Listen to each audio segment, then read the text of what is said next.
na pala. Simoy ng kapaskuhay na darama ko na. Dampi ng bawat hangin na hati sa kisaya. Simula ng bata pa ako hanggang ngayon dala-dala mga alaala tuwing sasapit ang kapaskuhan. Barkada ang kasama, oras na magyakagan. Dala-dala'y gitar, tambol na lata at kutsara. Mga ingit tuwing Pasko nyo lang mapapakinggan. Mga ilaw sa kalsada na nagbibigay liwanag. Ba't ibang kulay ng Christmas dito sa dilim ang kumukutitap. Pagkat ang diwa ng Pasko ay pagmamahala sa pamilya, magulang at sa mga kaibigan. Tuwing sasapit ng Pasko halos abala na ang lahat sa pagbabalot ng regalo para sa kanilang inaanak. Dahil ang mga bata ay dito sumasaya, isa ako sa mga itutuloy aking nadama.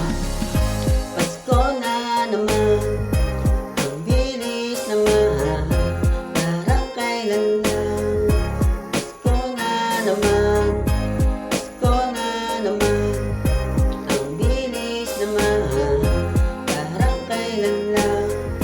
Pasko na naman. Pag-araw ng Pasko dapat tayo ay magbigayan, dahil ang diwa ng Pasko ay pagmamahalan. Bawat Pilipinong nagkakaisa para pagdiwang ang kaarawan na nag-iisang ama. Ang lahat ay masaya sa tuwing sasapit ang Pasko. Mga regalong nakabalot para sa inyo, malaki man o maliit, makapal man o manipis. Pasasalamat ang hatid ko para sa inyo. Sa araw ng Pasko kumpleto ang pamilya, masaya pinagsasaluhan ng Noche Buena. Kung ano ang nakahain sa isamang kinakain ng walang ibang hilig, hindi magmasagana. Sa kabasan sasabit kapag araw na ng Disyembre. Pasko'y malapit na, may bonus na tayo syempre. Pagkat ito'y biyaya para sa ating lahat, dahil ang simbolo ng Pasko ay pasasalamat.